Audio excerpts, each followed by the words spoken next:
O silêncio depois de "também te amo" deveria ter sido reconfortante. Em vez disso, tornou-se o momento em que todo o meu mundo se despedaçou como um ovo a embater no pavimento. Ainda tinha o telemóvel colado ao ouvido, à espera do familiar clique da desconexão, quando ouvi a voz do meu marido outra vez. Mas desta vez não estava a falar comigo. Ela acreditou em tudo completamente, disse o Tomás, a voz carregada daquela satisfação que eu confundira com felicidade no nosso casamento. Toda esta encenação da esposa amorosa vai ser perfeita quando chegar a hora.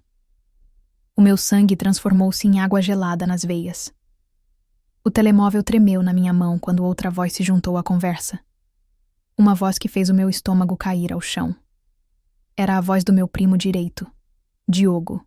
"A apólice de seguro está sólida", disse o Diogo, as palavras a cortarem-me como cristais. 3 milhões mais as propriedades da herança. Assim que ativarmos a cláusula sobre a instabilidade mental dela, tudo será transferido sem problemas.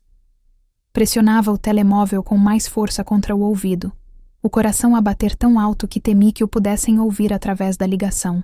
A cozinha à minha volta, a nossa cozinha com as suas paredes cor de creme e a caneca de café que o Tomás me oferecera no nosso primeiro aniversário, de repente pareceu-me um cenário falso e vazio.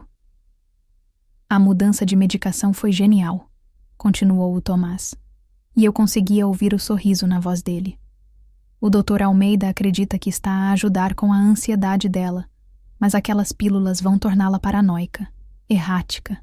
Mais algumas semanas e teremos toda a documentação de que precisamos." As minhas pernas cederam. Desabei contra o balcão da cozinha, o granito frio contra as costas enquanto o telemóvel escorregava dos meus dedos entorpecidos. Mas ainda conseguia ouvi-los a falar. As vozes a flutuarem do dispositivo que se tornara uma janela para a minha própria destruição. "E a Mariana?" perguntou o Diogo. "Ela anda a fazer perguntas sobre o fideicomisso." "A minha irmã não será um problema", respondeu o Tomás com desdém. "Está demasiado ocupada com a própria vida para investigar a fundo. Além disso, quando a Ana estiver internada, a Mariana vai ficar grata por nós tratarmos de tudo." Internada. A palavra atingiu-me como um soco físico. Não estavam apenas a planear roubar-me. Estavam a planear declarar-me mentalmente incapaz e trancar-me. Olhei fixamente para o frasco de comprimidos no balcão. Aquele que o Dr. Almeida receitara há apenas 3 semanas. Aquele que o Tomás tinha sido tão solícito a lembrar-me de tomar. Trazia-me água todas as manhãs, assegurando-se de que tomava a medicação com o pequeno almoço. Os comprimidos que me faziam sentir confusa, desligada, como se estivesse a viver a minha vida através de um vidro espesso. Há quanto tempo estava isto a acontecer? Há quanto tempo o meu marido me estava a envenenar lentamente enquanto me beijava de boa noite? Há quanto tempo o meu primo, o menino que eu ajudara a criar depois de a minha tia se mudar para nossa casa, planeava roubar tudo o que o meu pai me deixara? A conversa continuou, mas as vozes pareciam vir debaixo de água agora. Ouvi fragmentos. "O advogado, procuração, nunca desconfiará." Cada palavra era outro prego no caixão da vida que eu pensava estar a viver. O meu nome é Ana Ferreira, e até há 3 minutos acreditava que era uma mulher a lutar contra a ansiedade após a perda do meu pai, apoiada por um marido amoroso e uma família carinhosa. Agora sabia que era uma presa, e os caçadores tinham me cercado durante meses. Forcei-me a respirar, a pensar. O telemóvel ainda estava ligado. Eles ainda não sabiam que eu os podia ouvir. Pela primeira vez em semanas, a minha mente parecia clara, provavelmente porque me esquecera de tomar a medicação matinal na pressa de chegar à consulta com o terapeuta. Terapia. Outra peça do puzzle encaixou. O Dr. Almeida, que fora tão rápido a receitar medicação, tão ansioso por documentar os meus episódios. Quanto estaria o Tomás a pagar-lhe? Ou seria o Diogo quem puxava esses cordelinhos? Levantei o telemóvel com mãos trêmulas e terminei a chamada. O silêncio que se seguiu foi mais ensurdecedor do que a conversa deles tinha sido. Depois sentei-me na minha cozinha. A cozinha onde o Tomás me fazia café todas as manhãs. Onde o Diogo jantava conosco aos domingos. Onde me sentira segura e amada. E comecei a planear. Eles pensavam que estavam a caçar um veado ferido. Não tinham ideia de que haviam acordado um lobo. Na manhã seguinte, fiz algo que não fazia há semanas. Finjo tomar a medicação. O Tomás observou-me engolir o comprimido com o seu habitual sorriso preocupado. A mesma expressão que usara quando me segurou a mão no funeral do meu pai, quando prometeu cuidar de tudo.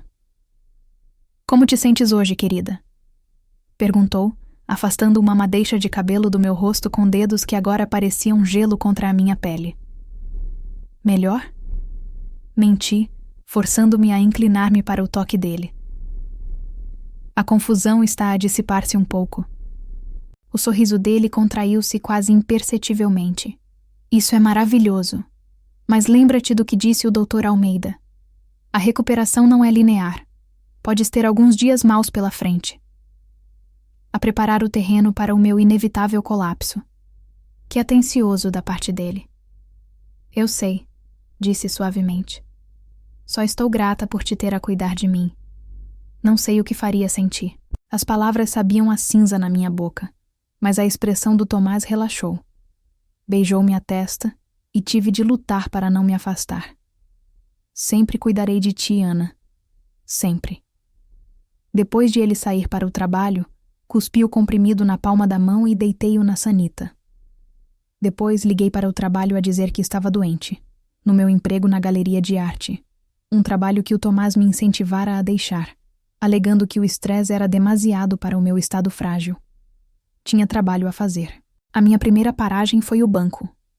Deixara o Tomás gerir as nossas finanças desde a morte do meu pai, demasiado imersa na dor e medicada para me preocupar com o dinheiro. Mas ainda tinha acesso às minhas contas e precisava de ver exatamente o que se passava com a minha herança. Os números no ecrã fizeram o meu estômago revirar-se. Transferências, levantamentos, mudanças de investimento, tudo autorizado com a minha assinatura eletrônica, exceto que eu nunca autorizara nada disso. O Tomás estivera a mover o meu dinheiro sistematicamente.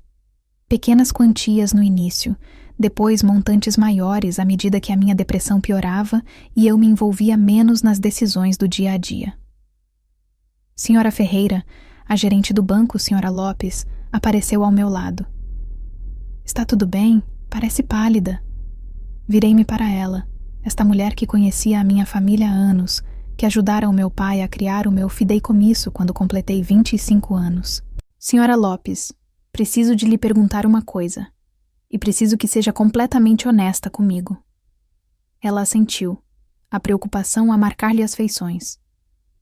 "O seu marido esteve aqui recentemente a fazer alterações nas minhas contas?" A expressão dela mudou, tornou-se cautelosa.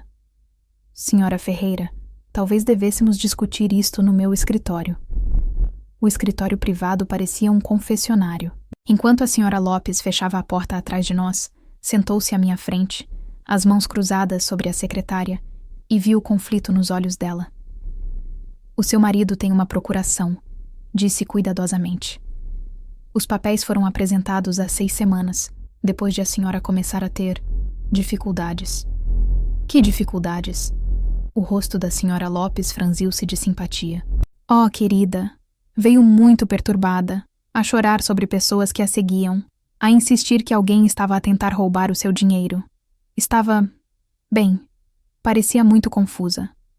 O seu marido veio buscá-la, e na semana seguinte trouxe os documentos de procuração assinados pela senhora e testemunhados pelo Dr. Almeida." A sala girou à minha volta. Agarrei-me aos braços da cadeira, lutando contra uma onda de náusea. Drogaram-me. Trouxeram-me aqui num estado comprometido. Depois usaram o meu colapso como justificação para tomar controle das minhas finanças. "Senhora Lopes", disse, a minha voz pouco acima de um sussurro. "Preciso que congele todas as minhas contas agora mesmo. Não posso fazer isso sem a permissão do meu marido." Inclinei-me para a frente, deixando-a ver o desespero nos meus olhos. Essa procuração foi obtida sob falsos pretextos. Eu estava sob a influência de drogas. Ela olhou-me por um longo momento e via a pesar as minhas palavras contra o que testemunhara semanas antes. Finalmente, alcançou o telefone. "Vou ligar ao Dr. Almeida", disse, Se está a ter outro episódio... Não. Levantei-me tão rápido que a minha cadeira rolou para trás. Não lhe ligue, por favor. Ele faz parte disto. Mas ela já estava a marcar. Observei, impotente, enquanto falava em tons baixos, descrevendo os meus delírios paranoicos e comportamento errático. Quando desligou, a expressão dela endurecera. O Dr. Almeida está a caminho, disse, e liguei ao seu marido. Ambos estão muito preocupados consigo. Estava encurralada. Se ficasse, internar-me-iam em horas. Se fugisse, apenas confirmaria a narrativa deles de que eu estava instável. Mas não podia deixá-los vencer. Não quando estava tão perto de compreender a extensão completa da traição deles. Preciso de usar a casa de banho, disse. A senhora Lopes hesitou. Depois assentiu. Claro. Mas, Ana, por favor, não faça nada imprudente. A sua família ama-a. Só querem ajudar. Sorri. O mesmo sorriso confiante que estivera a dar ao Tomás durante meses. Eu sei. Volto já. A casa de banho do banco tinha uma janela que dava para o beco atrás do edifício. Foi uma saída apertada e arruinei o meu vestido favorito ao trepar por ela. Mas consegui sair mesmo quando ouvi a voz do Tomás no átrio. Aquele tom de marido preocupado que ele aperfeiçoara. Tinha talvez 1 hora antes que percebessem que eu desaparecera e começassem a procurar-me. Precisava de ajuda, e precisava dela de alguém que eles não esperassem. Precisava da Mariana.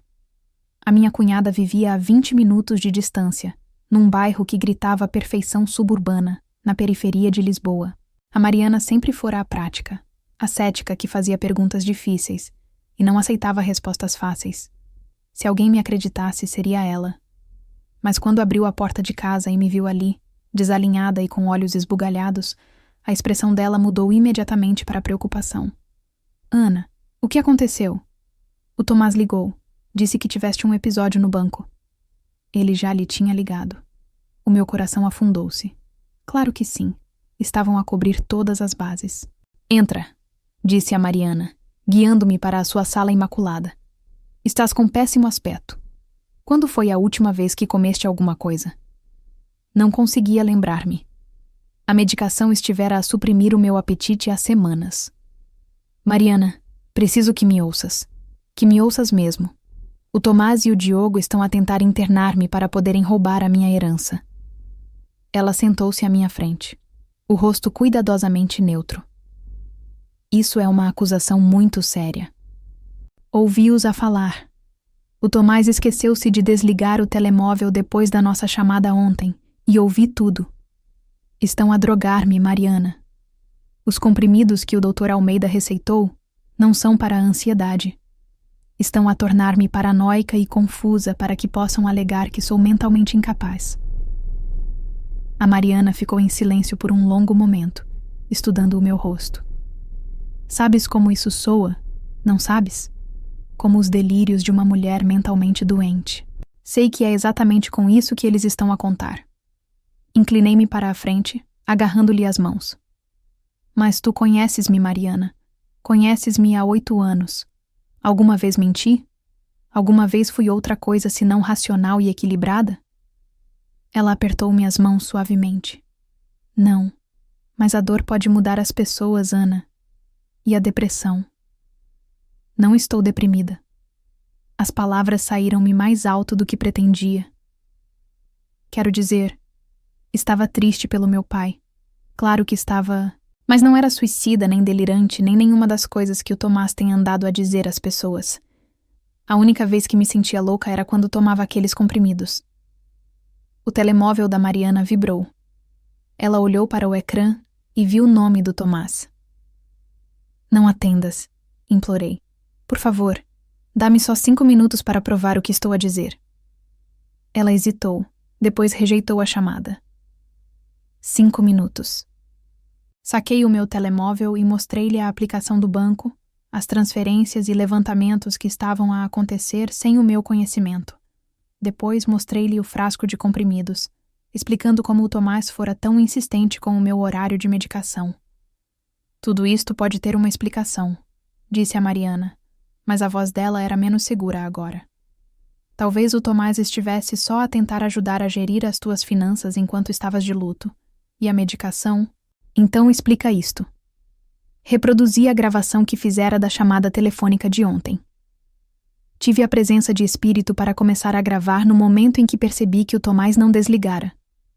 O rosto da Mariana ficou branco, enquanto ouvia a voz do irmão a discutir a minha instabilidade e o dinheiro do seguro.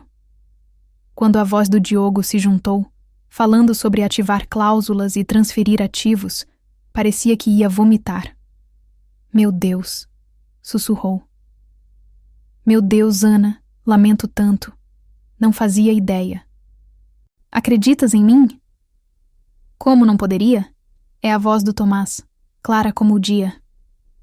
Levantou-se caminhando até a janela. Mas isto é criminoso.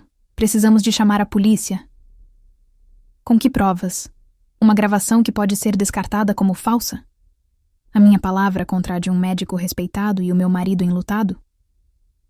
Abanei a cabeça.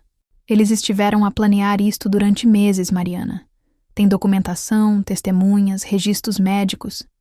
Quando a polícia resolver tudo, estarei trancada numa instituição psiquiátrica e eles terão esvaziado todas as contas. O telemóvel da Mariana vibrou outra vez. Desta vez era o Diogo. Agora também te está a ligar, observei. Estão a coordenar a busca deles. Ela rejeitou a chamada, mas vi as rodas a girar na mente dela. O que queres fazer? Quero destruí-los, mas preciso de ajuda. E preciso que alguém em quem eles confiam me ajude a fazê-lo. A Mariana olhou para mim por um longo momento. Depois assentiu lentamente. O que precisas? O plano que traçamos era simples no conceito, mas complexo na execução. A Mariana ligaria de volta ao Tomás. Dir-lhe-ia que me encontrara a ter um colapso na sala dela e convencê-lo-ia de que eu precisava de uma intervenção psiquiátrica imediata. Sugeriria levar-me ao consultório do Dr. Almeida, onde o Tomás poderia assinar os papéis de internamento. Enquanto isso, eu estaria a reunir provas. Isto é incrivelmente perigoso, avisou a Mariana enquanto me ajudava a subir para a parte traseira do seu SUV. Se te apanharem... Não vão apanhar, disse, embora o meu coração estivesse a martelar contra as costelas. O Tomás pensa que estou a ter um surto psicótico. Não espera que eu esteja a pensar com clareza suficiente para investigar. A Mariana levou-me ao edifício de escritórios do Tomás e deixou-me no estacionamento subterrâneo, na Baixa de Lisboa. Tinha talvez 2 horas antes da consulta falsa no consultório do Dr. Almeida. 2 horas para encontrar provas do que eles estavam a planear. O escritório de advogados do Tomás ocupava 3 andares de um arranha-céus no centro. Eu estivera lá dezenas de vezes para festas de escritório e jantares de clientes. Então o segurança reconheceu-me e deixou-me passar sem perguntas. Senhora Ferreira, como está? O Tomás mencionou que anda um pouco indisposta. Melhor, obrigada, João. Só preciso de ir buscar uma coisa ao escritório do Tomás. A secretária do Tomás estava na hora de almoço, a porta do escritório dele destrancada. Deslizei para dentro e fui imediatamente para o computador dele. Ele sempre fora descuidado com as palavras passe, usando a mesma combinação da data do nosso aniversário e o apelido de solteira da mãe para tudo. O que encontrei nos ficheiros dele fez as minhas mãos tremerem de raiva. Havia e-mails que remontavam a 6 meses, conversas com o Diogo sobre a situação da Ana. Estiveram a planear isto desde antes do funeral do meu pai, à espera do momento certo para atacar. Havia comunicações com o Dr. Almeida sobre protocolos de medicação, discussões sobre doses e efeitos secundários. Havia documentos falsificados com a minha assinatura, formulários de seguros que nunca vira e uma cronologia detalhada para o meu deterioro mental. Mas a pior parte era a pasta etiquetada Planos de Contingência. Lá dentro, havia fotografias minhas tiradas sem o meu conhecimento. Fotos minhas a parecer desalinhada e confusa, claramente tiradas nos meus piores dias medicada. Havia declarações de testemunhas de pessoas que nunca conhecera, alegando terem observado o meu comportamento errático. Havia até uma nota de acidente falsa escrita numa fonte que imitava a minha caligrafia. Não estavam apenas a planear roubar-me, estavam a planear destruir-me tão completamente que ninguém acreditaria na minha versão da história. Copiei tudo para uma penha USB, as minhas mãos a tremer enquanto trabalhava. Então encontrei algo que fez o meu sangue gelar. Uma apólice de seguro de vida que nunca assinara, com o Tomás como único beneficiário. O benefício por morte era de 5 milhões de euros. Não estavam a planear internar-me indefinidamente. Estavam a planear internar-me o tempo suficiente para estabelecer um padrão de doença mental. E depois... O meu telemóvel vibrou. Uma mensagem da Mariana. Estão a ficar desconfiados. Termina agora. Guardei a penha USB no bolso e estava prestes a sair quando ouvi vozes no corredor. A voz do Tomás e a do Diogo. Estavam a voltar mais cedo. Olhei freneticamente à procura de um esconderijo. Mas o escritório do Tomás era demasiado aberto, demasiado exposto. As vozes aproximavam-se. Em desespero, agachei-me debaixo da secretária dele, puxando a cadeira para me esconder mesmo quando a porta se abriu. Eu disse-te que devias ter agido mais rápido, estava a dizer o Diogo. Ela está a ficar demasiado desconfiada. Aquele truque no banco podia ter arruinado tudo. Calma, respondeu o Tomás, e ouvi-o instalar-se na cadeira diretamente acima de mim. O meu coração batia tão forte que tinha a certeza de que ele o podia ouvir. A Mariana tem-na agora. Provavelmente está sedada, e a caminho das instalações do Almeida enquanto falamos. E se ela tiver provas? O Tomás riu-se, um som que me gelou até aos ossos. Provas de quê? Dos delírios paranoicos de uma mulher mentalmente instável? Mesmo que tivesse provas, quem lhe vai acreditar? Temos documentação médica que remonta a meses. Temos testemunhas. Temos a própria família dela a apoiar a nossa versão dos acontecimentos. Pressionava a mão sobre a boca para evitar fazer um som. A penha USB no meu bolso parecia estar a queimar através do tecido. Além disso, continuou o Tomás, uma vez que ela esteja internada, não importará o que ela pensa que ouviu. O Almeida vai tê-la tão medicada que nem se lembrará do próprio nome, quanto mais de alguma teoria conspirativa sobre o marido amoroso. E a fase final? Perguntou o Diogo. 6 meses, talvez menos se conseguirmos acelerar o deterioro dela. Um trágico acidente na instituição psiquiátrica causado pela culpa esmagadora das suas acusações paranoicas contra as pessoas que mais a amavam. Muito triste. Muito credível. Mordi os nós dos dedos com tanta força que senti o sabor do sangue. Estavam a planear tirar minha vida e fazer parecer que eu própria terminara com ela. A apólice de seguro pagaria. A herança seria transferida para o Tomás como meu viúvo. E o Diogo receberia a sua parte por ajudar a orquestrar a minha destruição. E a Mariana? Perguntou o Diogo. Parecia genuinamente preocupada hoje. A Mariana sempre teve o coração mole. Quando a Ana se for, ela ficará grata por termos lidado com uma situação tão difícil. Até pode agradecer-nos por acabar com o sofrimento dela. O meu telemóvel vibrou contra a minha perna. Uma mensagem de texto. Não podia verificá-la sem arriscar ser descoberta, mas sabia que tinha de ser a Mariana a perguntar onde eu estava. Devíamos ir, disse o Tomás finalmente. O Almeida está à nossa espera, e quero estar lá quando a trouxerem. Preciso de interpretar o marido devastado na perfeição. Ouvi cadeiras a arrastar, passos a dirigirem-se para a porta. Então a voz do Tomás outra vez, mais próxima agora, como se estivesse a olhar para trás para a secretária. Sabes qual é a parte bonita? Ela acreditou mesmo que eu a amava até ao fim. Confiou em mim completamente. Quase me faz sentir mal por ela. Quase. Vale 7 milhões de euros, disse o Diogo. Isso compra muita simpatia. Eles saíram, o riso deles a ecoar pelo corredor. Fiquei debaixo da secretária mais 5 minutos, assegurando-me de que realmente tinham ido embora antes de sair a rastejar com pernas trêmulas. 7 milhões de euros. Era isso que valia a minha vida para eles. Era isso que significava o amor do meu pai, a minha confiança, os meus votos matrimoniais no cálculo deles. Verifiquei o meu telemóvel. 3 mensagens perdidas da Mariana, cada uma mais urgente que a anterior. Onde estás? Estão a fazer perguntas. Disse-lhes que foste à casa de banho, mas estão a ficar desconfiados. Ana, eles sabem que não estás aqui. O Tomás está furioso. Sai agora. Corri. Cheguei ao estacionamento subterrâneo mesmo quando o SUV da Mariana dobrou a esquina com pneus a chiar. Atirei-me para o assento do passageiro, e ela acelerou antes mesmo de eu fechar a porta. O que aconteceu? Perguntou, ofegante. O Tomás ligou-me aos gritos, dizendo que nunca estiveste em minha casa, que eu estava a mentir. Nunca o ouvi assim antes. Porque a máscara dele está a escorregar, disse, ainda a respirar com dificuldade. Mariana, é pior do que pensávamos. Não estão só a planear roubar-me. Estão a planear tirar-me a vida. Contei-lhe tudo o que ouvira. Mostrei-lhe os ficheiros que copiara. A Mariana encostou num estacionamento vazio e ficou a olhar para as provas, o rosto pálido de choque. Temos de ir à polícia agora, disse. Isto é tentativa de homicídio. É? Ainda não tentaram matar-me realmente. E vê isto da perspectiva de um polícia.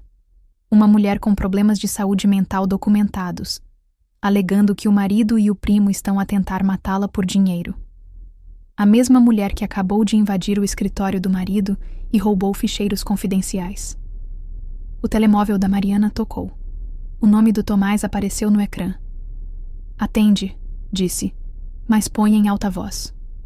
Ela aceitou a chamada com dedos trêmulos. Mariana, graças a Deus. A Ana está contigo? Está a ter um episódio grave. Invadiu o meu escritório. Tem andado a fazer acusações loucas. Não sei onde ela está. Mentiu a Mariana suavemente. Saiu de minha casa há horas. Parecia mesmo assustada. E se ela se magoar?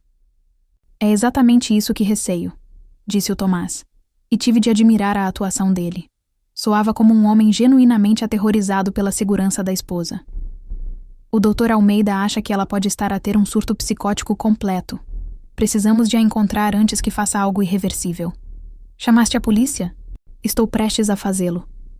Mariana, se ela te contactar, não tentes raciocinar com ela. Liga-me imediatamente.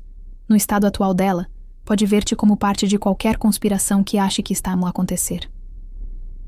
Depois de a Mariana desligar, ficamos sentadas em silêncio por um momento. Ele vai declarar-te pessoa desaparecida, disse a Mariana finalmente. Provavelmente perigosa para ti mesma e para os outros. Todos os polícias da cidade vão estar à tua procura. Então preciso de desaparecer. Mas primeiro, preciso de garantir que estas provas chegam a alguém que possa usá-las. Quem? Se não podemos confiar na polícia? O advogado do meu pai, Ricardo Pedra Coração. Ele foi quem criou o meu fideicomisso. Quem conhecia os desejos do meu pai melhor do que ninguém. Se alguém pode ajudar-me a navegar nisto legalmente, é ele. A Mariana assentiu e ligou o carro. Onde vive ele? Não vive. Morreu há 3 meses. O rosto da Mariana desmoronou-se. Então quem? A filha dele, Isabel Pedra Coração. Assumiu a prática dele. Tirei o meu telemóvel e comecei a procurar. É jovem, mas dizem que é brilhante. E não tem ligação com o Tomás ou o Diogo. Pode ser a nossa única oportunidade.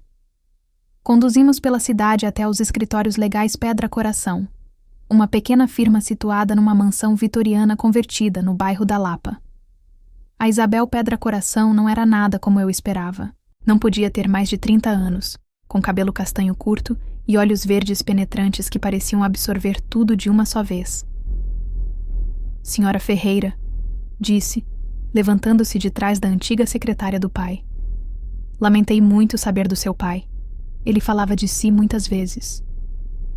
Senhorita Pedra Coração, preciso da sua ajuda e preciso que acredite em algo que vai soar impossível. Expus tudo. A chamada telefônica ouvida às escondidas, a medicação, a manipulação financeira, as provas que reunira. A Isabel ouviu sem interrupção, tomando notas ocasionalmente, a expressão a tornar-se mais séria a cada revelação. Quando terminei, ficou em silêncio por um longo momento. Isto é extenso, disse finalmente. E se mesmo metade for verdade, está em perigo imediato. Acredita em mim? Acredito nas provas.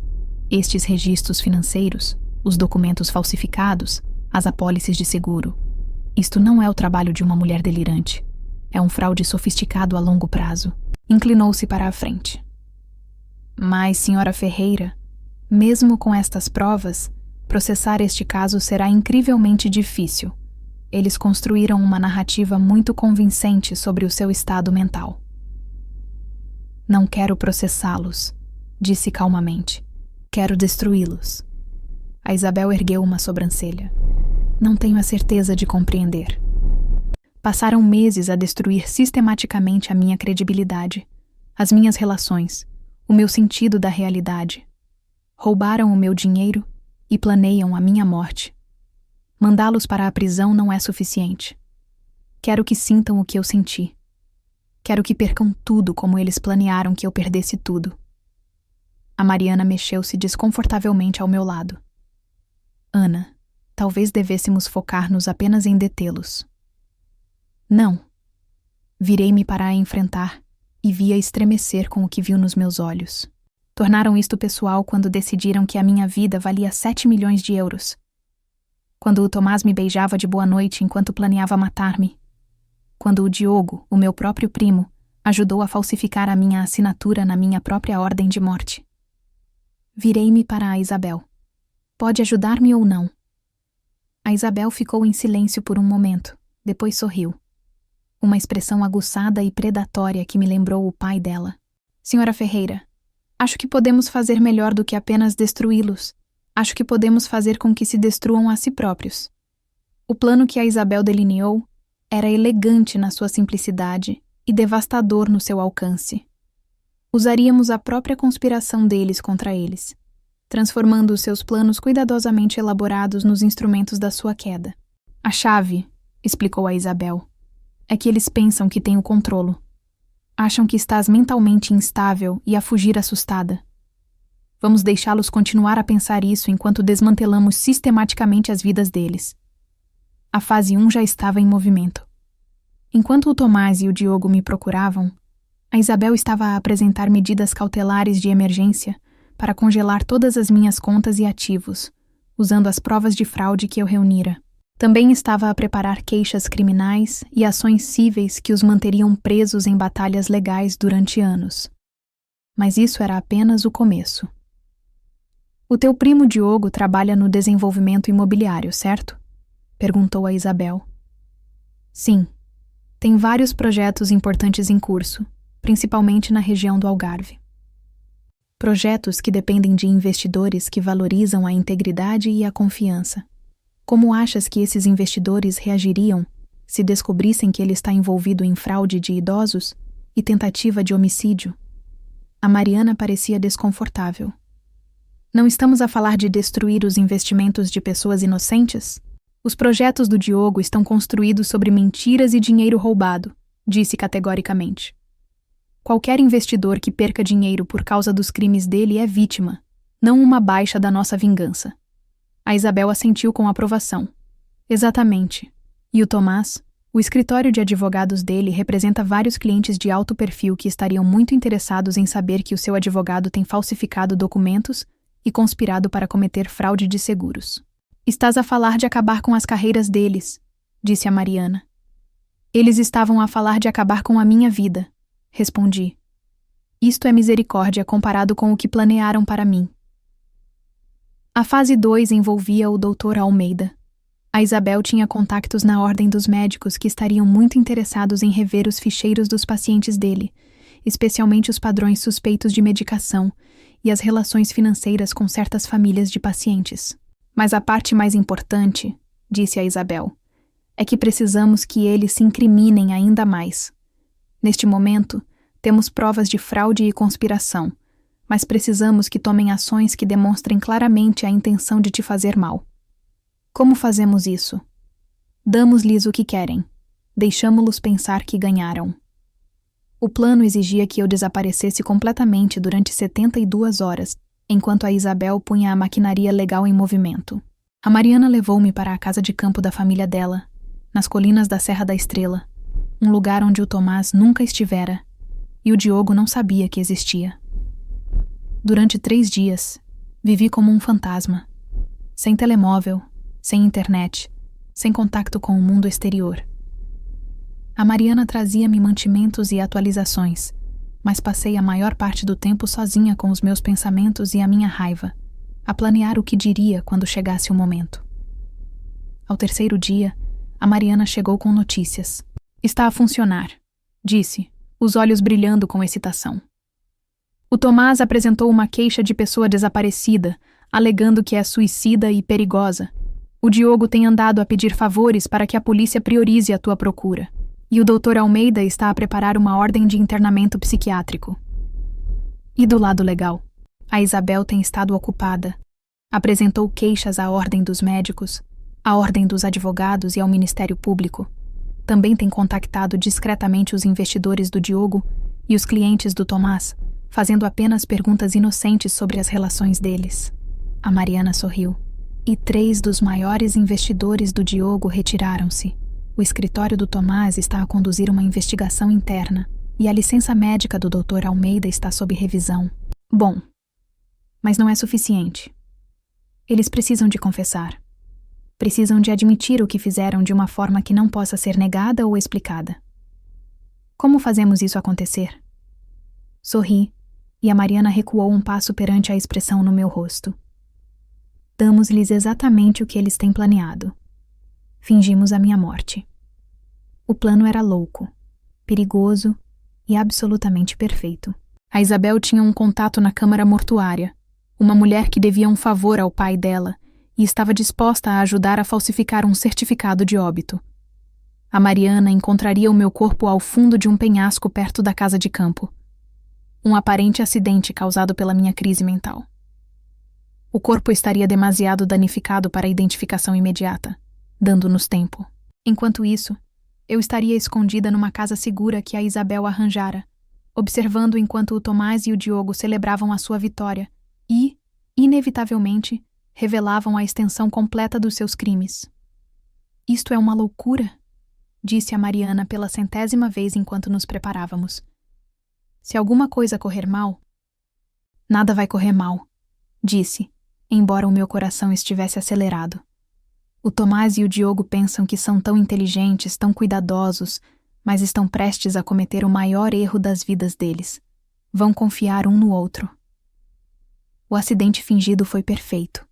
A Mariana ligou para o 112 histérica, relatando que encontrara o meu carro abandonado perto do penhasco e o meu corpo ao fundo. Os agentes que responderam encontraram a cena exatamente como a tínhamos preparado. O meu casaco preso num ramo de árvore, a minha mala espalhada nas rochas, e um corpo que exigiria registros dentários para identificar. Do meu esconderijo na casa segura da Isabel, vi a cobertura noticiosa com uma satisfação sombria. O Tomás interpretou o viúvo enlutado na perfeição, dando entrevistas sobre a minha luta com a doença mental e as suas tentativas desesperadas para me conseguir ajuda. Ela era o amor da minha vida, disse a um repórter, lágrimas a correrem-lhe pelo rosto. Só queria ter conseguido salvá-la. O Diogo foi mais contido, mas igualmente convincente, falando sobre como a família tentara apoiar-me durante o meu período difícil após a morte do meu pai.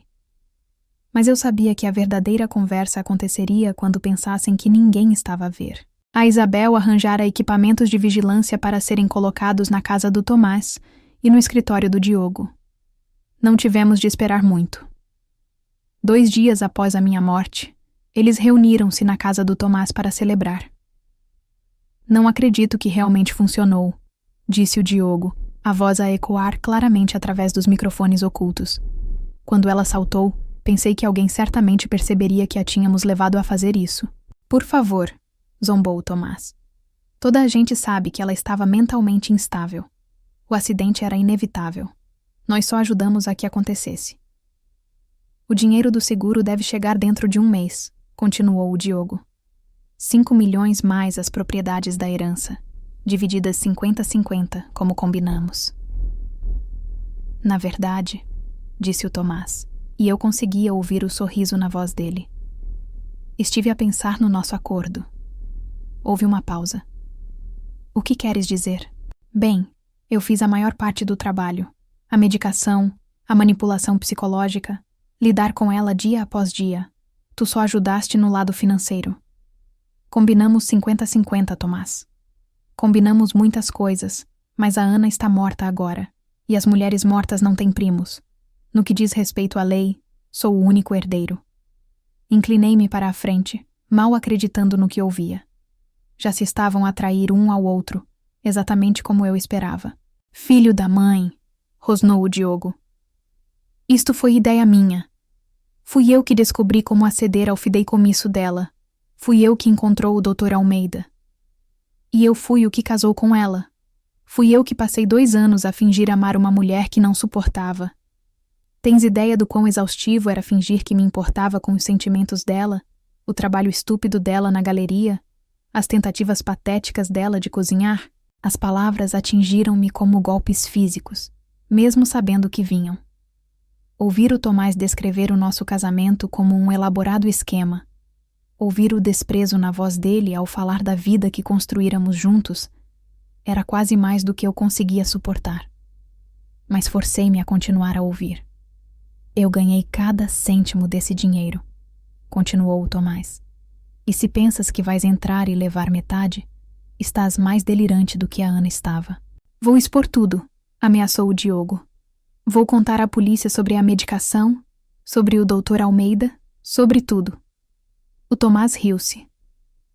Com que provas? Achas que guardei registros das nossas conversas? Achas que deixei um rasto de papel?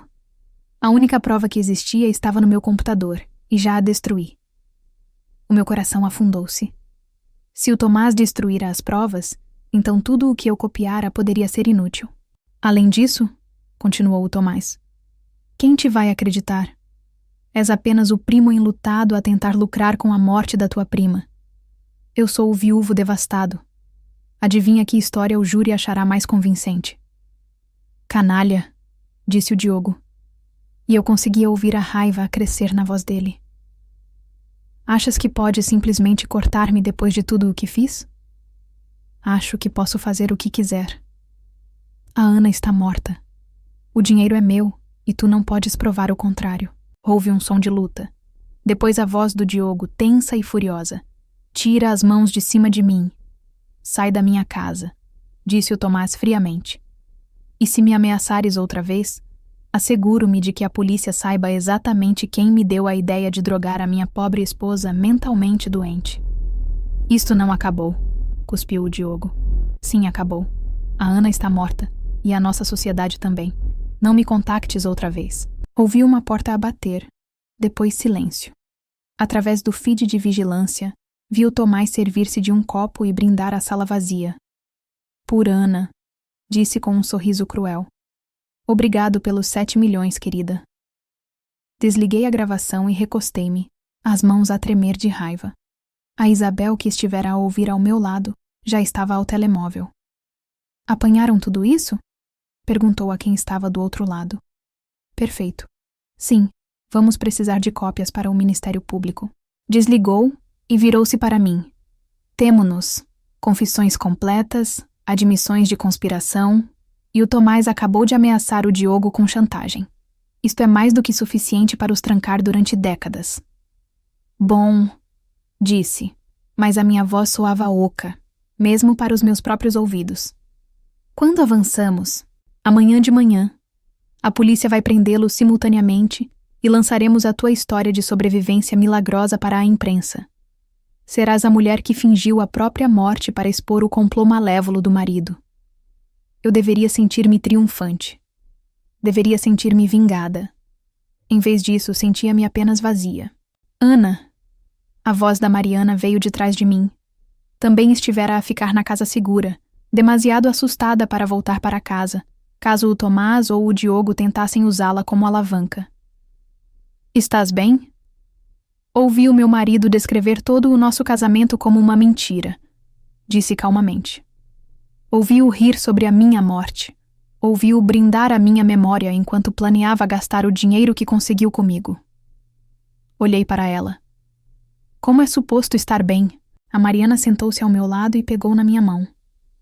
É suposto estares viva. Tudo o resto podemos resolver. As prisões ocorreram ao amanhecer. Vi desde o escritório da Isabel, enquanto as carrinhas de notícias rodeavam a casa do Tomás e o prédio de apartamentos do Diogo, no Restelo. As imagens deles a serem levados algemados deveriam ter sido satisfatórias. Mas tudo o que senti foi um estranho entorpecimento. Senhora Ferreira, a assistente da Isabel bateu à porta. A conferência de imprensa é daqui a 1 hora. Está pronta? Olhei-me ao espelho. Tinha perdido peso durante as semanas em que fui drogada, e o estresse dos últimos dias deixara olheiras escuras sob os meus olhos. Parecia uma mulher que passara pelo inferno, o que suponho que tinha feito. Tão pronta quanto alguma vez estarei. A conferência de imprensa foi um circo.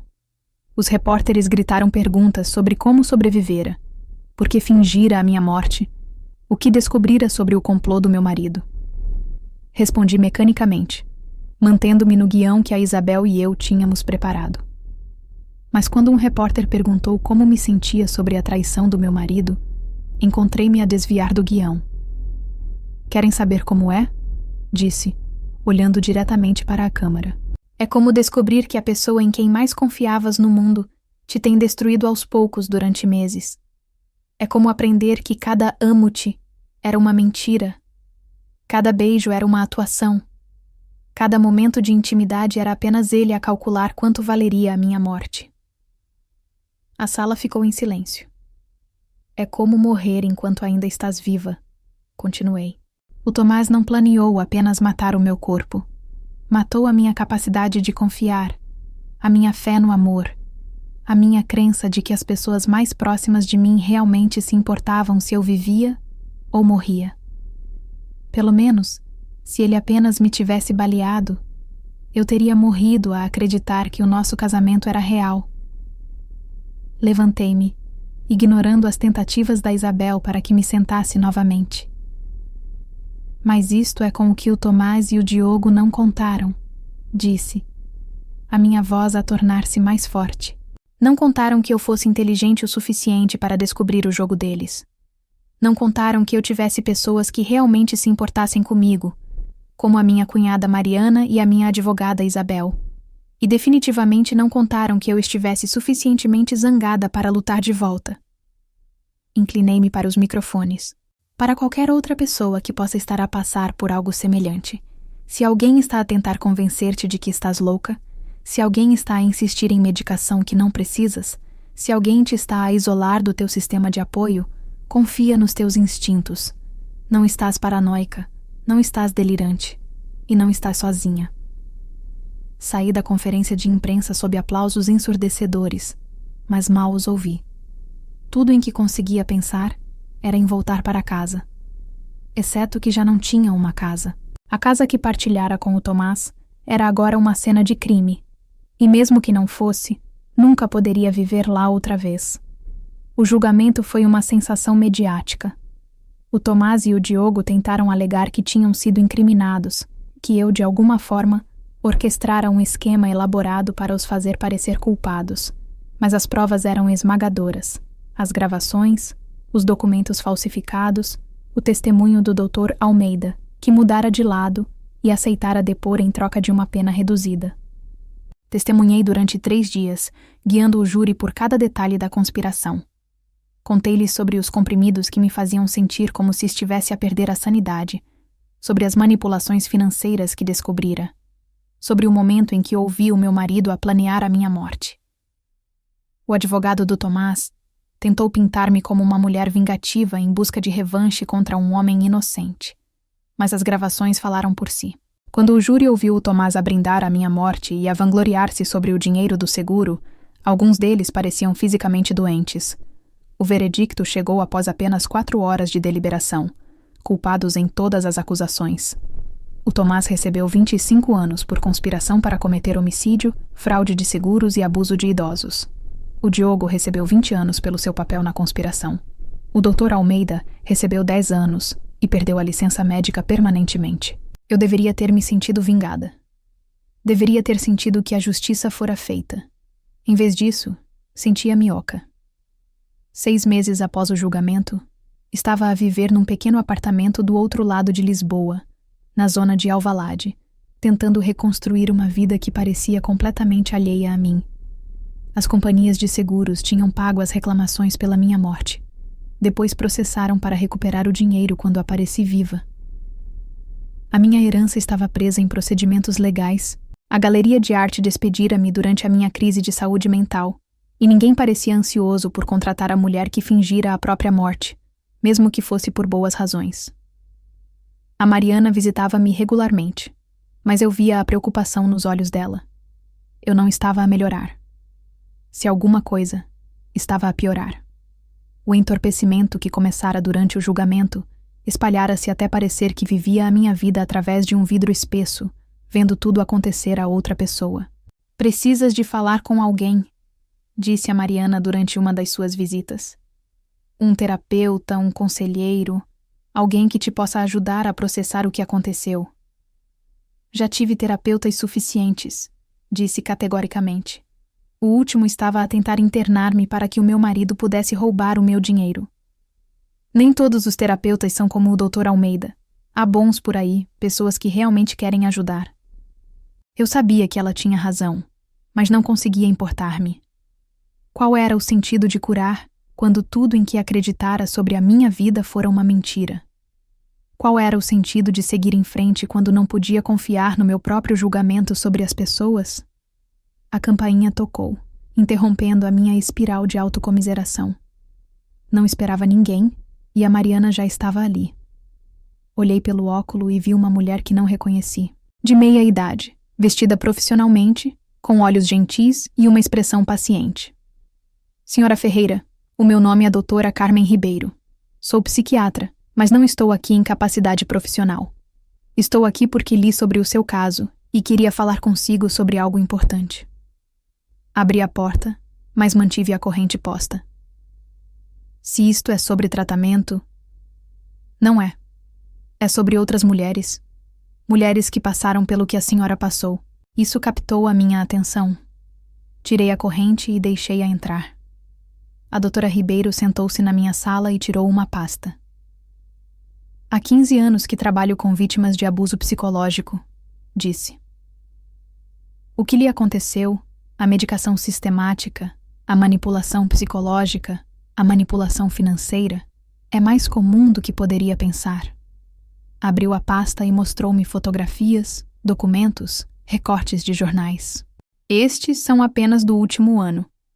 Mulheres cujos maridos ou membros da família tentaram declará-las incapazes. Mulheres que foram manipuladas e a quem foi dito que estavam loucas. A maioria não se apercebeu a tempo." Olhei fixamente para as fotos. Mulheres de todas as idades, de todos os contextos, todas com o mesmo olhar assombrado nos olhos que eu via no meu próprio espelho todas as manhãs. O que lhes aconteceu? Algumas estão em instituições psiquiátricas fortemente medicadas e incapazes de se defenderem. Algumas perderam tudo e vivem na pobreza. Algumas poucas... Fez uma pausa. Algumas poucas não sobreviveram.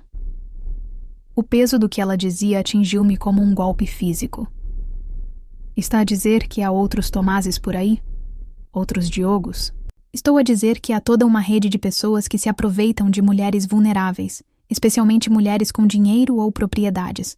Usam o sistema de saúde mental como uma arma, transformando médicos, advogados e até membros da família em cúmplices."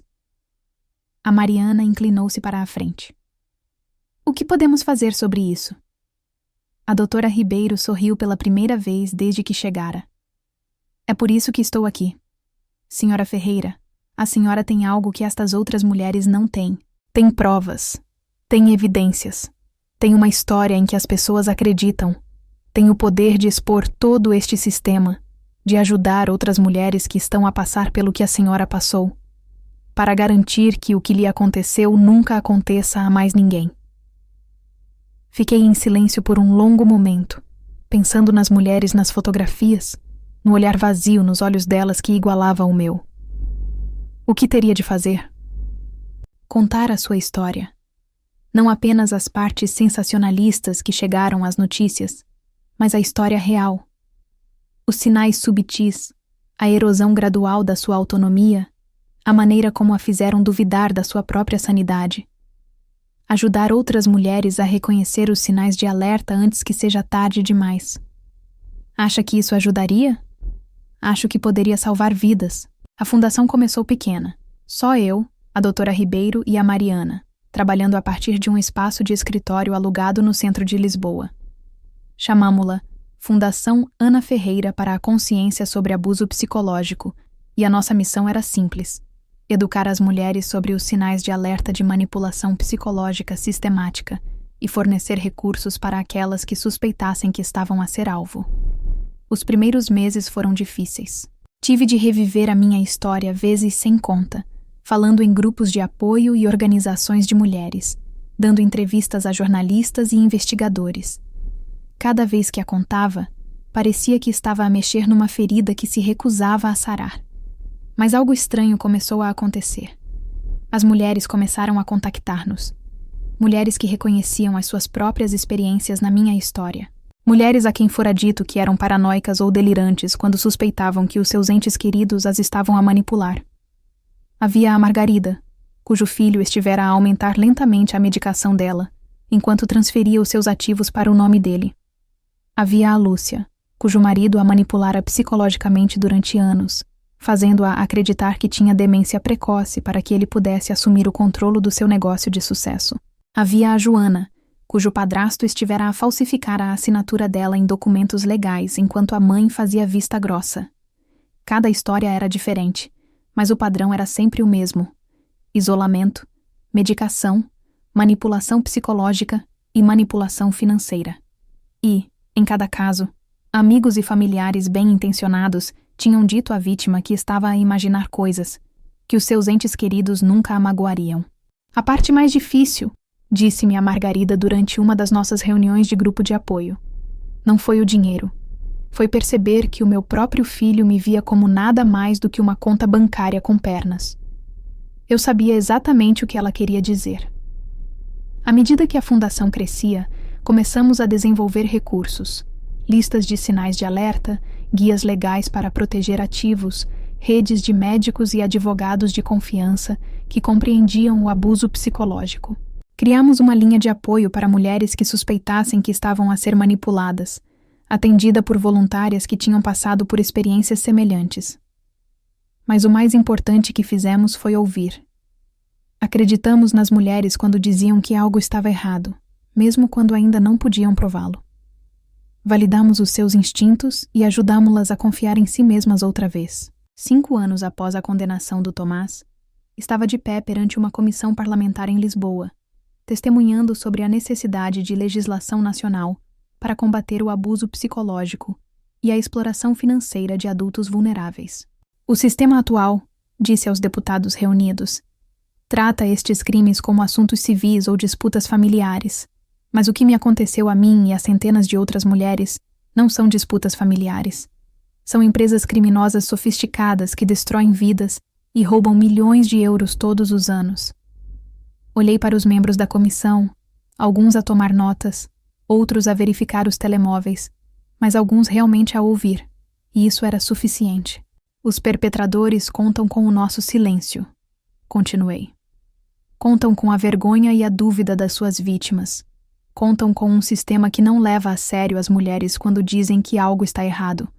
Mas já não estamos caladas. Já não temos vergonha, e não vamos a lado nenhum.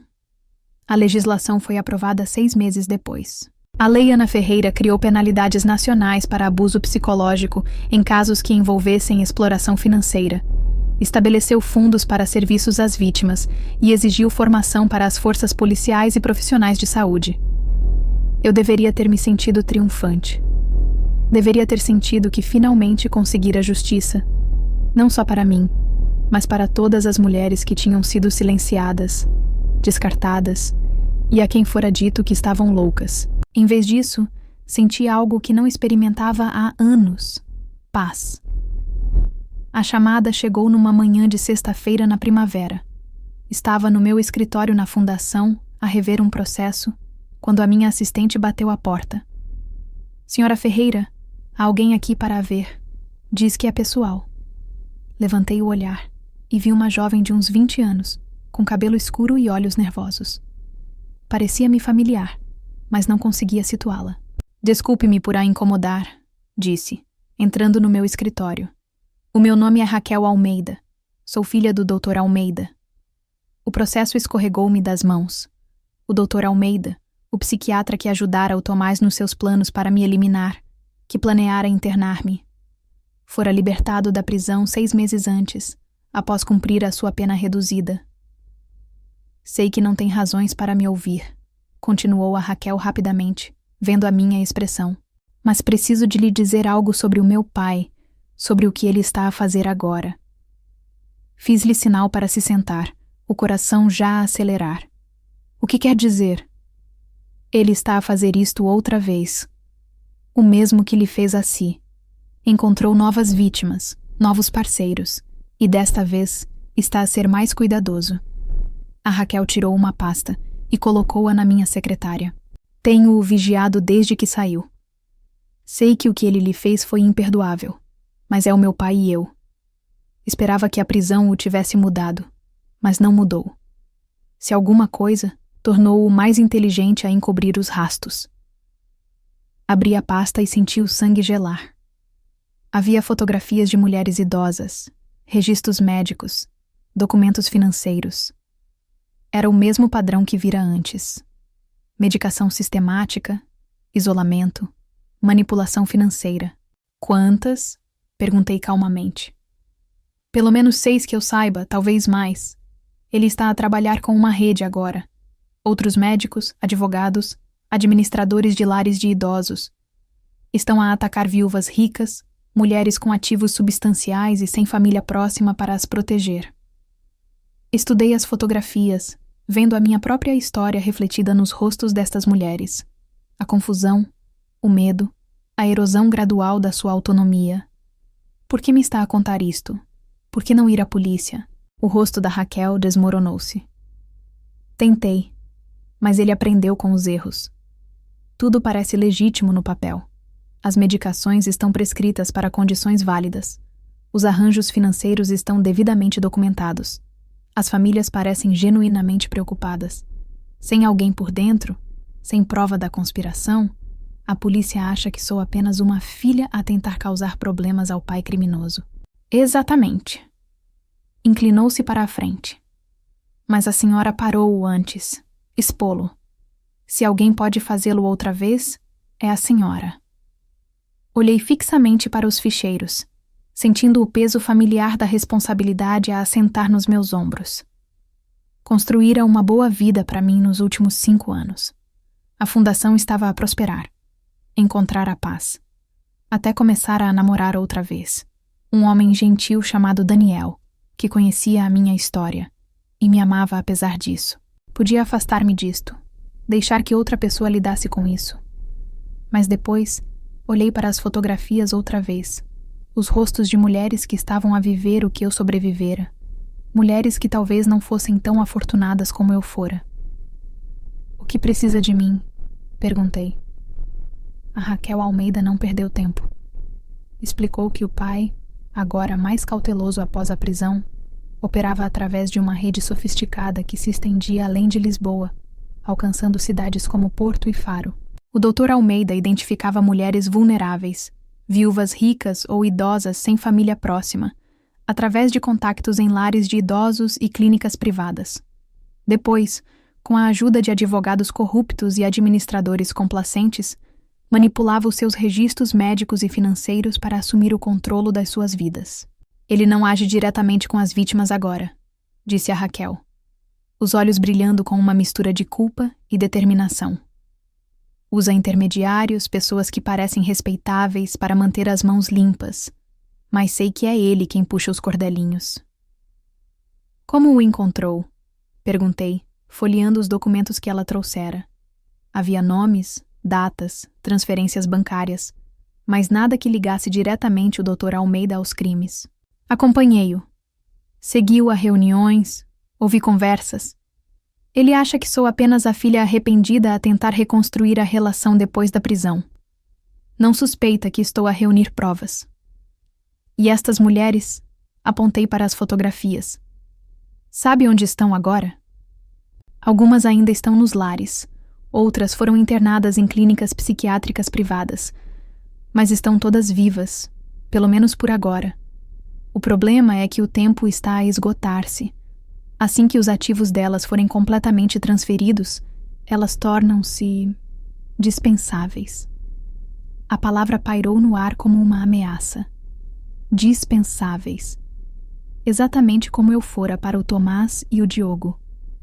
Preciso de alguém com a sua influência, continuou a Raquel.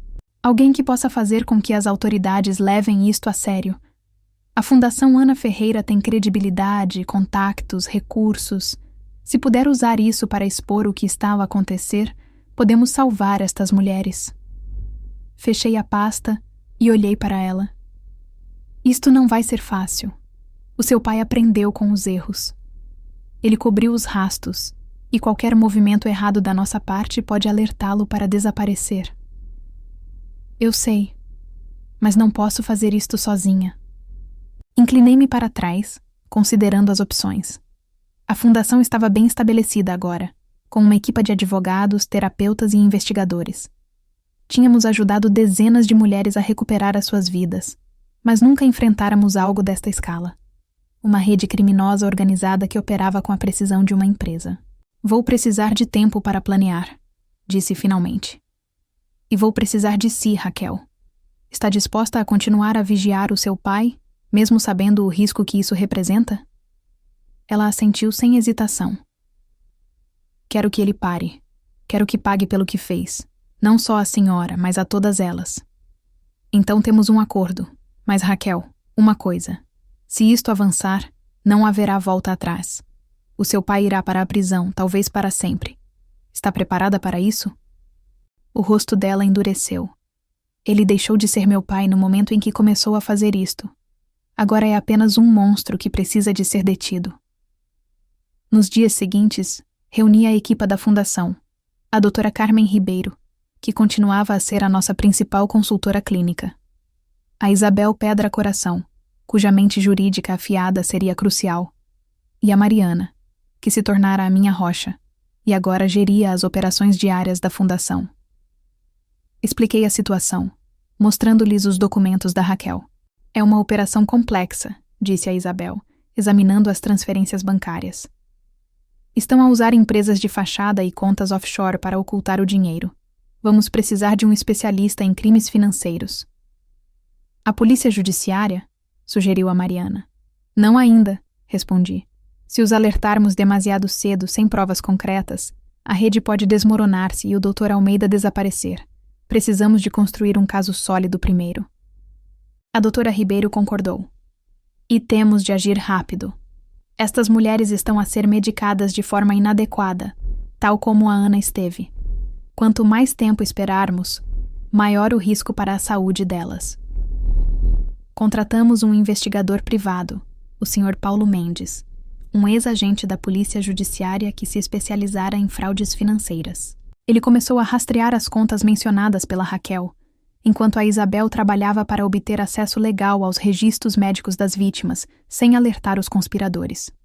Entretanto, a Raquel continuou a sua vigilância, enviando-nos atualizações diárias. O Dr. Almeida estava a planear um grande movimento, uma série de transferências de ativos de 3 das mulheres, totalizando mais de 10 milhões de euros, para contas offshore na próxima semana. Se conseguíssemos apanhá-lo em flagrante, teríamos provas irrefutáveis. Mas havia um problema. Uma das mulheres, Dona Clara Mendes, de 78 anos, estava a deteriorar-se rapidamente devido à medicação excessiva. A Raquel suspeitava que o Dr. Almeida planeava acelerar a morte dela para evitar complicações antes da transferência dos ativos. Não podemos esperar mais uma semana, disse a Raquel numa chamada encriptada. Se a Dona Clara morrer, será por nossa causa. Temos de a tirar de lá, disse a Mariana. Mas como? Ela está num lar privado, vigiada por pessoal que trabalha para o Almeida. Olhei para a Isabel. Podemos usar a Lei Ana Ferreira? Ela sorriu, entendendo imediatamente. Sim, a lei permite intervenção de emergência em casos de suspeita de abuso psicológico e exploração financeira. Posso conseguir uma ordem judicial para remover a Dona Clara do lar, com base nas provas da Raquel. E as outras mulheres? Perguntou a doutora Ribeiro. Uma de cada vez, respondi. Se retirarmos todas ao mesmo tempo, a rede entrará em pânico e perderemos a oportunidade de apanhar o Almeida em flagrante. A Dona Clara é a prioridade agora. A operação foi planeada com precisão militar. A Isabel obteve a ordem judicial em menos de 24 horas, citando os registros médicos falsificados e as transferências financeiras suspeitas. O Sr. Mendes coordenou com um pequeno grupo de agentes da Polícia Judiciária, que confiávamos para manter a operação discreta. Na noite da extração, eu e a Mariana estávamos numa carrinha sem identificação do outro lado da Rua do Lar, no Porto, enquanto a Raquel nos mantinha atualizados sobre os movimentos do pai. O coração batia-me com força, lembrando-me da minha própria fuga do banco anos antes. Às 2h, a equipa entrou. O pessoal do lar, pego desprevenido, não ofereceu resistência. A Dona Clara foi encontrada na sua cama, sedada e desorientada, mas viva. Foi levada para um hospital seguro, onde a doutora Ribeiro supervisionou a sua desintoxicação da medicação. A Dona Clara vai ficar bem, disse a doutora Ribeiro no dia seguinte, enquanto revisávamos o caso no escritório da fundação. Mas está confusa e assustada. Vai levar meses para recuperar, física e emocionalmente. E o Almeida? Perguntei. A Raquel entrou na sala, o rosto tenso. Ele sabe que algo está errado. Ligou para o lar esta manhã, exigindo falar com a Dona Clara. Quando lhe disseram que ela fora transferida, entrou em pânico. Está a planear fugir. Para onde? Perguntou a Isabel. Não sei ao certo, mas ouviu-a falar sobre as Ilhas Caimão. Disse que tem contas lá que não podem ser rastreadas. O Sr. Mendes abanou a cabeça. Se ele chegar a um avião, perdemo-lo. As Caimão não têm tratado de extradição com Portugal para este tipo de crimes. Então não o deixamos chegar ao avião, disse categoricamente. Raquel, quando é a próxima reunião dele com os parceiros? Amanhã à noite, num armazém em Matosinhos. Estão a planear finalizar as transferências antes que ele saia do país. Olhei para a equipa. É a nossa oportunidade. Se conseguirmos gravar essa reunião, teremos tudo o que precisamos para os derrubar a todos. A Isabel franziu o sobrolho. É arriscado. Se ele suspeitar que está a ser vigiado, pode cancelar tudo. Então temos de ser mais espertos do que ele, disse, sentindo a mesma determinação que me guiara anos antes contra o Tomás e o Diogo. Raquel, pode levá-lo a essa reunião sem levantar suspeitas? Posso tentar. Ele ainda confia em mim, pelo menos o suficiente para me deixar ouvir conversas que não deveria. Então fazemo-lo. Sr. Mendes, pode arranjar equipamento de vigilância para gravar a reunião? Já está a caminho, respondeu ele com um sorriso. O armazém em Matosinhos era uma estrutura decrépita à beira-mar, perfeita para reuniões clandestinas. O Sr. Mendes instalou câmaras e microfones ocultos horas antes, enquanto a Raquel confirmava a presença do pai. Eu e a Isabel estávamos numa carrinha de vigilância a meio quilômetro de distância, monitorizando o feed em tempo real. Às 10h, o Dr. Almeida chegou, acompanhado por 2 homens que a Raquel identificara como um advogado chamado Dr. Vasco Pinto e um administrador de lar chamado Sr. Nuno Costa. Sentaram-se à volta de uma mesa improvisada, rodeados por caixas poeirentas. Estamos com um problema, disse o Dr. Almeida sem preâmbulos. A Clara Mendes desapareceu do lar. Alguém está a farejar. Impossível, disse o Dr. Pinto. Os documentos dela eram a prova de bala. Ninguém poderia saber. Alguém sabe, retrucou o Almeida. E se souberem sobre ela, podem saber sobre as outras. Precisamos de finalizar as transferências agora e sair do país. O Sr. Costa parecia nervoso.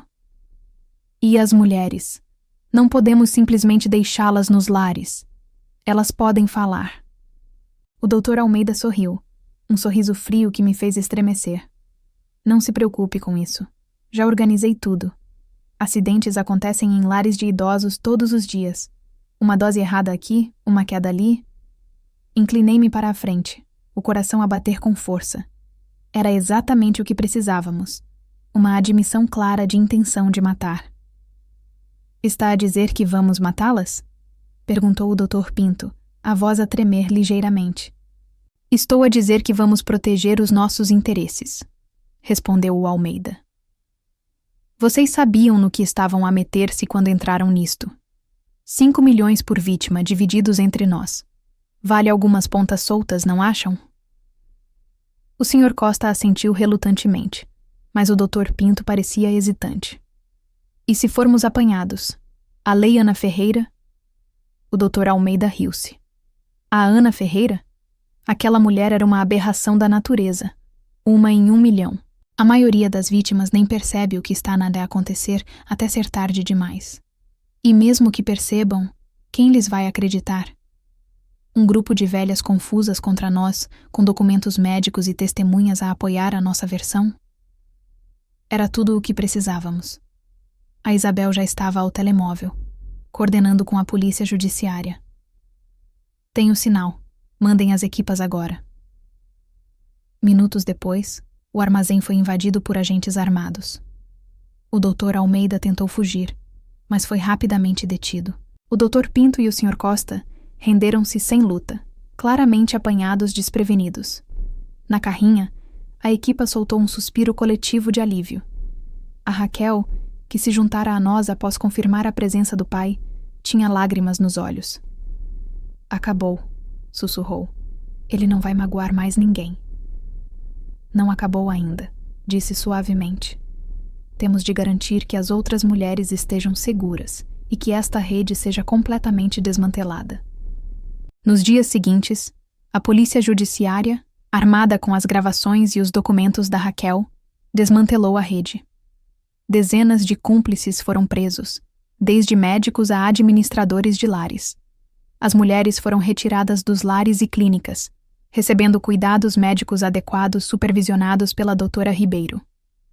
A dona Clara, agora em recuperação, tornou-se a primeira a testemunhar contra a rede.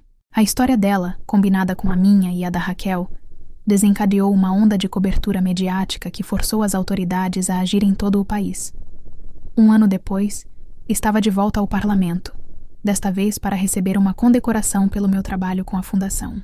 A Lei Ana Ferreira fora reforçada, com novas disposições para proteger idosos de abusos médicos e financeiros. Enquanto aceitava a medalha, olhei para a audiência e vi a Mariana, a Isabel, a doutora Ribeiro e a Raquel, todas a sorrir com orgulho. Ao lado delas estavam a dona Clara e várias outras mulheres que tínhamos salvado, os rostos marcados por cicatrizes, mas também por esperança. A verdadeira vitória, disse no meu discurso, não é esta medalha ou mesmo as leis que aprovamos. A verdadeira vitória são as mulheres que estão aqui hoje e as incontáveis outras que agora sabem que não estão sozinhas, que a sua voz importa, que a sua luta é válida. Mais tarde, em casa, sentei-me com o Daniel, o homem que me mostrara que o amor podia ser gentil e verdadeiro. Ele pegou na minha mão e perguntou-me como me sentia. Como se finalmente tivesse encontrado um propósito, respondi. Como se tudo pelo que passei, a traição, a dor, o medo, tivesse levado a isto. Ele sorriu. E agora? O que vem a seguir para a Ana Ferreira? Olhei pela janela para o horizonte de Lisboa, sentindo a cidade viva à minha volta, cheia de histórias ainda por contar. Continuo a lutar, disse, por todas elas. Os anos seguintes foram uma montanha-russa de desafios e vitórias. A Fundação Ana Ferreira cresceu de uma pequena organização local para uma força reconhecida em todo o país e até além fronteiras. Estabelecemos parcerias com organizações internacionais de direitos das mulheres e de proteção a idosos, partilhando recursos e estratégias para combater o abuso psicológico e a exploração financeira. A nossa linha de apoio recebia chamadas de todo o mundo, de mulheres que reconheciam os seus próprios pesadelos nas histórias que contávamos, mas o sucesso trouxe novos problemas. Quanto maior a fundação se tornava, mais atenção atraía, e nem toda era bem-vinda. Havia quem visse o nosso trabalho como uma ameaça, especialmente aqueles que lucravam com a exploração de pessoas vulneráveis. Recebíamos cartas anônimas, ameaças veladas e até tentativas de pirataria informática contra a nossa base de dados. A Isabel contratou uma equipa de cibersegurança, mas a tensão era constante. Ainda assim, continuamos. Cada mulher que salvávamos, cada história que trazíamos à luz, era um lembrete do porquê de fazermos isto. Uma dessas histórias chegou-me numa manhã de inverno, 2 anos após a queda da rede do Dr. Almeida. A minha assistente bateu à porta do meu escritório. Senhora Ferreira, há uma mulher aqui para a ver. Não tem marcação, mas diz que é urgente. Levantei os olhos do relatório que estava a ler. Quem é? Chama-se Sofia Duarte. Diz que foi encaminhada pela Raquel Almeida. Fiz sinal para que a deixassem entrar. A Sofia era uma mulher na casa dos 50, com cabelo grisalho apanhado num carrapito apertado e olhos que pareciam carregar o peso do mundo. Sentou-se à minha frente, as mãos a tremer enquanto segurava uma chávena de chá que a minha assistente lhe oferecera. Ouvi falar do seu trabalho, começou, a voz hesitante. A minha irmã, a Teresa, está num lar em Coimbra. Pensei que estava segura, mas agora não tenho a certeza. Contei-lhe sobre os sinais de alerta, mudanças súbitas na medicação, transferências financeiras inexplicáveis, isolamento de amigos e família. À medida que falava, o rosto da Sofia tornava-se mais pálido. É exatamente isso que está a me acontecer, disse. A Teresa começou a tomar novos comprimidos há 6 meses. O médico disse que era para a ansiedade dela, mas ela parece mais confusa a cada dia. E as contas dela, descobri que foram esvaziadas, transferidas para uma empresa que nunca ouvi falar. Quem é o médico dela? Perguntei, embora já tivesse uma suspeita. Dr. Gonçalo Torres. Trabalha com o administrador do lar, um tal Sr. Eduardo Silva. Anotei os nomes, sentindo a familiar onda de adrenalina. Senhora Duarte, vamos investigar isto, mas preciso que me diga tudo o que sabe. Nomes, datas, quaisquer documentos que tenha. A Sofia entregou-me uma pasta cheia de extratos bancários, registros médicos e e-mails que interceptara. Era um padrão que eu conhecia demasiado bem. Liguei imediatamente para a Isabel e o Sr. Mendes, marcando uma reunião para aquela tarde. Enquanto esperávamos, a Sofia contou-me mais sobre a irmã. A Teresa era uma viúva rica, herdeira de uma fortuna familiar ligada à indústria vinícola do Douro. Não tinha filhos, e a Sofia era a única família que lhe restava. O lar onde estava parecia respeitável, mas a Sofia começara a suspeitar quando as visitas à irmã se tornaram mais difíceis, com o pessoal a alegar que a Teresa estava muito cansada ou não em condições de receber visitas. Eles estão a afastá-la de mim, disse a Sofia, as lágrimas a correrem-lhe pelo rosto. A última vez que a vi, ela nem me reconheceu. Pensei que fosse demência, mas agora acho que a estão a drogar. A reunião com a Isabel e o Sr. Mendes confirmou as minhas suspeitas. O Dr. Gonçalo Torres tinha uma história de prescrições questionáveis, e o Sr. Eduardo Silva estava ligado a várias empresas de fachada que apareciam nos registros financeiros da Teresa. Era a mesma rede que derrubáramos antes, ou pelo menos um ramo que sobrevivera à queda do Dr. Almeida. A boa notícia, disse a Isabel, é que a Lei Ana Ferreira nos dá autoridade para agir rapidamente. Podemos pedir uma auditoria imediata ao lar e exigir acesso aos registros médicos da Teresa. A má notícia, acrescentou o Sr. Mendes, é que esta rede é mais sofisticada do que a última. Estão a usar servidores encriptados no estrangeiro, e o Sr. Silva tem contatos na polícia local que podem alertá-lo se nos aproximarmos demasiado. Então temos de ser mais inteligentes, disse. Sofia, está disposta a ajudar-nos a entrar no lar? Talvez como uma familiar preocupada a fazer uma visita surpresa? Ela assentiu, enxugando as lágrimas. Farei qualquer coisa para salvar a minha irmã. O plano era arriscado, mas não tínhamos escolha. A Sofia marcaria uma visita ao lar, acompanhada por mim, disfarçada como uma nova funcionária da fundação. O Sr. Mendes instalaria dispositivos de vigilância, enquanto distraíamos o pessoal. A Isabel, entretanto, trabalharia nos bastidores para obter uma ordem judicial que nos permitisse remover a Teresa do lar assim que tivéssemos provas suficientes. Na manhã da operação, conduzi com a Sofia até Coimbra. O lar, situado numa propriedade elegante nos arredores da cidade, parecia mais um hotel de luxo do que uma instituição. Mas o ambiente era frio, clínico, e os olhos do pessoal brilhavam com uma cautela que eu reconhecia demasiado bem. "Quero ver a minha irmã agora", disse a Sofia ao recepcionista, a voz firme apesar do nervosismo evidente. O recepcionista hesitou. "A senhora Teresa está a descansar. Talvez seja melhor voltar amanhã." "Não vou esperar até amanhã", insistiu a Sofia. "Quero vê-la agora, ou chamarei a polícia." A ameaça funcionou. Fomos conduzidas a um quarto no segundo andar, onde a Teresa estava deitada numa cama, os olhos vidrados e as mãos a tremer ligeiramente. Não parecia a mulher vibrante que a Sofia descrevera. Parecia um fantasma.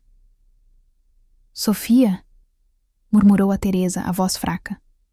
"És mesmo tu?" A Sofia correu para ela, pegando-lhe na mão. "Estou aqui, mana.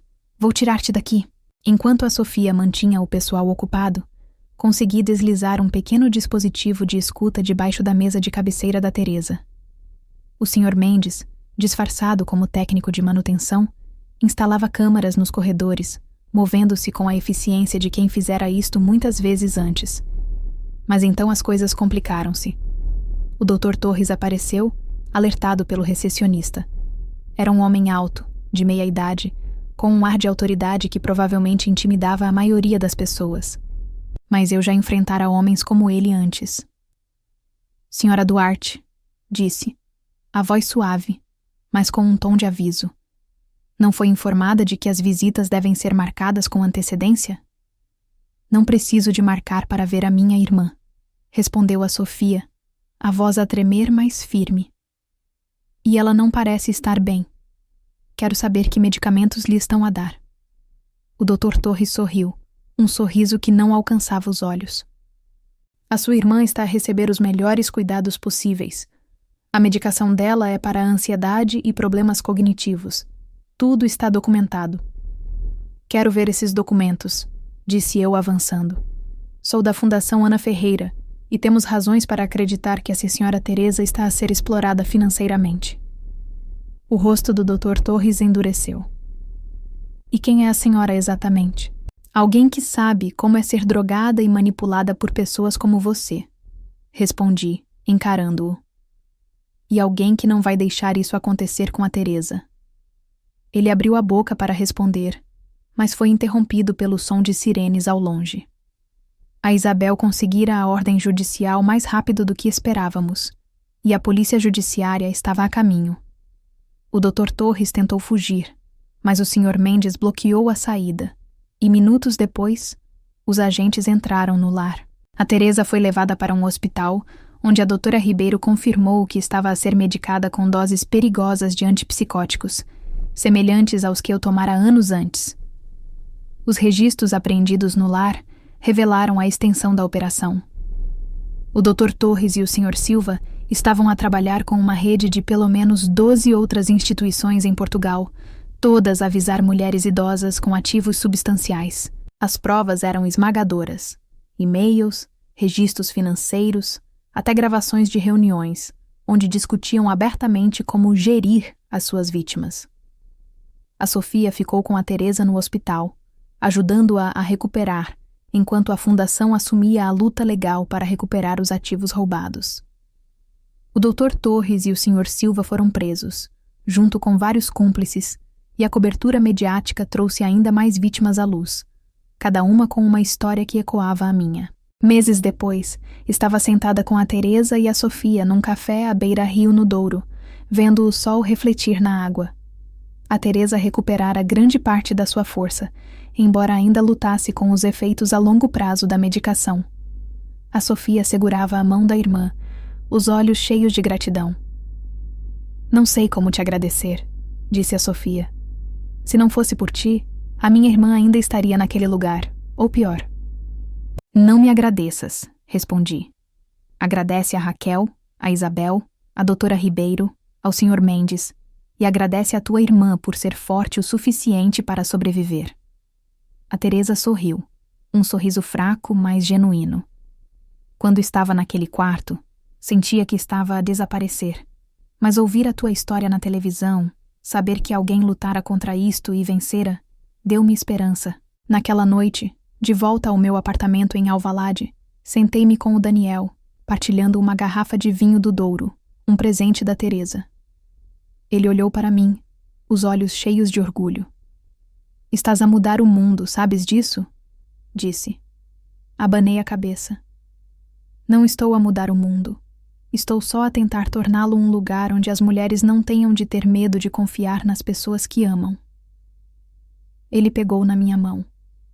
E isso não é mudar o mundo? Talvez fosse. Talvez cada mulher que ajudávamos, cada história que partilhávamos, cada lei que aprovávamos, fosse uma pequena mudança no tecido do mundo. Não era perfeito, mas era suficiente.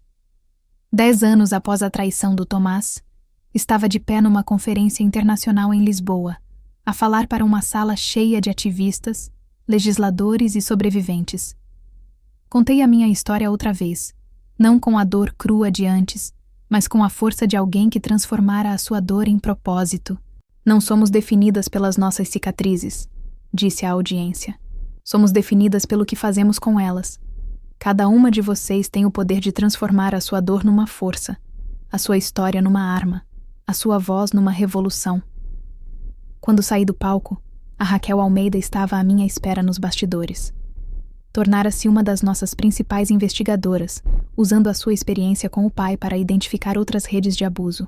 Ao lado dela estava a Dona Clara, agora com 80 anos, mas ainda ativa, ajudando a treinar voluntárias para a nossa linha de apoio. Estiveste incrível, disse a Raquel, abraçando-me. O meu pai nunca imaginou que estarias aqui a fazer isto. Nem o Tomás, respondi com um sorriso. Nem o Diogo. Eles pensavam que me tinham destruído, mas só me tornaram mais forte. A Dona Clara pegou na minha mão, os olhos brilhando com lágrimas. Obrigada, Ana, por tudo.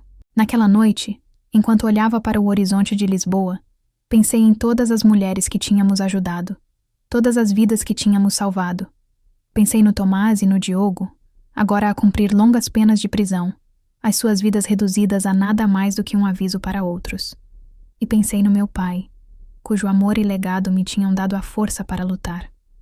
Onde quer que estivesse, sabia que estaria orgulhoso. A minha história não terminou com a traição do meu marido. Não terminou com a minha falsa morte, nem com o julgamento, nem com a fundação. A minha história continua em cada mulher que encontra a sua voz, em cada vida que salvamos, em cada batalha que lutamos. E enquanto houver mulheres a precisar de ajuda, continuarei a lutar.